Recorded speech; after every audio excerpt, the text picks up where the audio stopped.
Yo, this really and welcome to my channel. You're talking to the most chill Grand Cross YouTuber. This is a little late upload for you guys. Just wanted to upload something for you guys. But we're gonna be talking about the PvP rules and also the type of team that's been used for this PvP week. Basically what the PvP rule is, single attack cards does 50% more damage. So a lot of units like Blue Zeldris, the new Ludicel, which I think is why they made this PvP rule is for Ludicel to give him like a more highlight. And then you have Lost Vein Meliodas, you have Green Easton. You just have a whole bunch of units that's looking super good with this PvP rule, and it's been pretty disgusting. Let's talk about the PvP teams for this week that's been very good. You also on Altama, a JP site, which is why you see some of the translation or English a little bit off. All right, so you already see Lost Vein Meliodas and Green Easton has been very popular and or more common in PvP. So this is why they showing these two.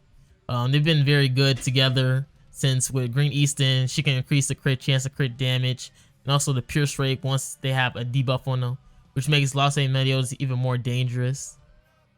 As you can see, the top teams are Lost Vein Meliodas God Elizabeth team, which is very surprising since people thought that Green Easton was going to counter this team, but it seems this team is still hanging in there and super good as well. Green Easton just good for teams that aren't very that welly, but a well Lost Vein Meliodas team should like defeat a Green Easton team, to be honest, because of the way you gotta set her up, and she doesn't really have high CC. And then on the bottom, which is another #1 team, which is why I don't think there's like ranked like this one top and this one bottom. They both #1 teams. You have the Ludicel Commandment team with Red King in the back to protect themselves from Pierce rate.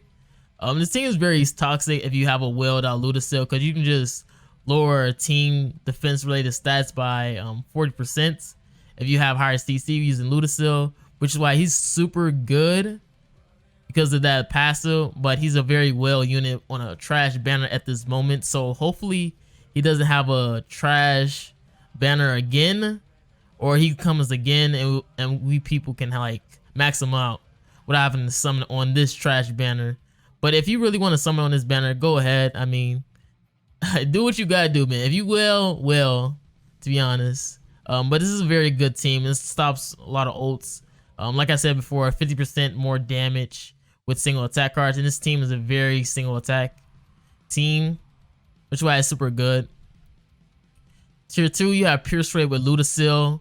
Like I said before, Ludicel is a very well unit.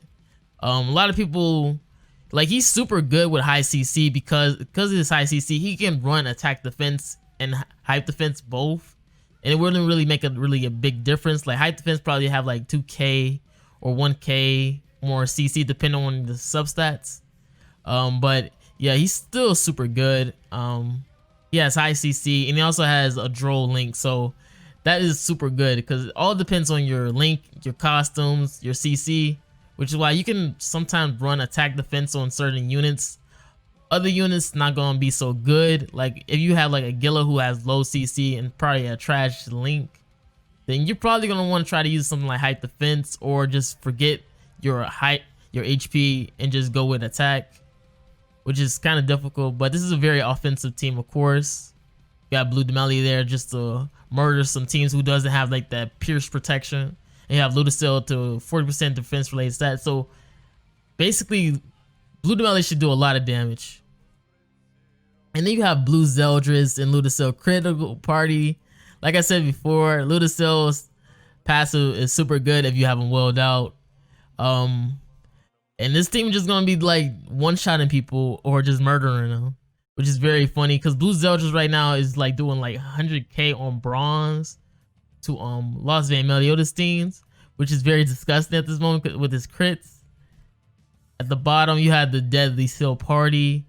This team just there just to steal up ults, but it's very weak to like single attacks since as you can see, this is a team with a lot of AoE units. But I feel like if you use like Green Easton, you can probably pressure someone very easily. It's not really that hard to like kill somebody off with a single attack card, but I think this team can hang in there. You feel me? Like that's why it's not really tier 1, it's tier 2. So you might see it be like a common team just to stop those ult rush teams. You also have Red Mono. Like I said before, single attack cards are 50% more damage with the PvP rule. So I can see why Red Escanor can just murder some units pretty easily, but I'm pretty sure he's pretty scared of Ludicel being first. Then tier 3, I have Red Merlin, a very stalled team. It's tier 3, so I don't really think this is gonna have any use unless you're just stalling completely. And then on the bottom, Valenti. I haven't seen Valenti in a while, so maybe this for something low tier. Very party, probably low tier as well. All right, so we're gonna talk about ungeared PvP because I know there's some people who like to play ungeared PvP as well, unlike the farm all the way to the 60 gems. But basically, we got the Las Vegas Meliodas team still number 1, even when Green Easton came out, still number 1. And then we have Ludicel at the bottom. He's super good. He's on a trash banner, but he's still super good. And he has Coinshop, Zeldris, Mammoth, Droll, and Merlin. Is a very ult rush team technically. You got Ludicel to pressure a lot of units and make them die pretty easily. Especially when you got Droll right there for the ult gauge units. This team probably have a lot of trouble versus like maybe an ult food team, maybe. Because you just have Zeldris the one to take away gauge. And then you got to also worry about the amount of cards you might have. Like if you're going to get Zeldris Kirby Seal card. It's a lot of variables that can happen that can go wrong with this team. But this team is still super good. It can definitely like beat Las Vegas Meliodas team pretty easy. And this team can beat this team sometimes. Tier 2. You got Green Easton. This is like the most stalled ult rush teams. Different variation of this team, but it's still pretty good. Sometimes I like to use Goddess Elizabeth instead of Blue Lilia just for that revive passive. And I just like to use like something like CC Food or HV Food just to go first.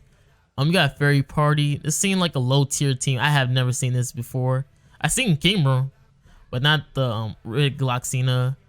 Haven't seen Red Mono in a while. I've seen Red Merlin a few times, maybe a few times, plenty, but it's not very good at this moment, especially when Ludicel around or Zeldris. So she's pretty much like there for no reason, unless you like Seal Recovery. But I mean, people are using Zeldris a lot now in PvP, and especially in ungeared PvP. People love to use Zeldris. Tier 3 Pierce Party, the most underrated party, but the most trash. I actually played like Blue Demeli with Green Easton before in the video using without Blue Lilia. It's a pretty fun team. It didn't have Blue Jericho either, but it's a pretty fun team. I liked it. I had some pretty good matches with it. And then you got the Endurance Party. I haven't seen Valenti in a while, like since Las Vegas Meliodas came out. I haven't seen Valenti in a while. Yeah, but those are the type of teams technically. Fraudulent Party. I have never seen Fraudulent in a minute. People like to use Green Easton, to be honest. I haven't seen Fraudulent in a minute. Shows the Festival Party.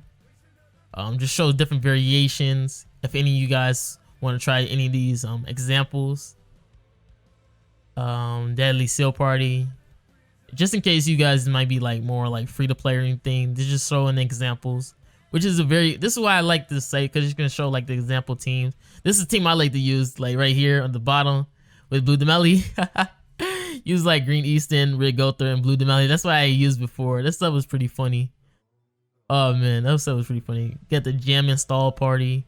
Like I said, it shows different variations of the team. Penetration Party. Yeah, different variations. This Ludicel one is new for this team. Yeah, Red Mono got red. Yeah, it's just super fun. Like, I just really enjoy how it just showed different variations. Ludicel is a new addition. Yep, Zeldris, Crit Party. Oh, we got Levi. I never seen that. But yeah, man, that's the type of teams for ungeared PvP. I showed examples that shows for gear PvP or ungeared PvP. Depends. I mean, most of these formations like like almost the same, to be honest. So it's not really a different variations from each other. And it just show like what's the PvP rule. It is aimed for single attack cards, single firepower increased by 50%. Like I said before, single attack cards are doing 50% more damage, which is why you want to use something like Green Escanor, Ludicil, Lost Vein Meliodas is still good. Green Easton, if she survives. Zeldris. It's a plethora of very good units. Like, let's be honest, it's plenty of good units like Ludicil. This PvP rule is just made for Ludicil, to be honest, to make him look very good. They have you to summon. He's still on a trash banner, so I mean, if you will, go for it. Or if you already got him, like, congrats. You know, hopefully you're having much as fun with him as other people are doing with regular units in PvP. But that's all I had to say. Obviously I'm gonna post a video early tomorrow. Hopefully I get a video out, record it, all that, because I know you guys want to see me just Ellie clap some people. But thank you guys for watching. This is Marilli, and I'm out. Peace.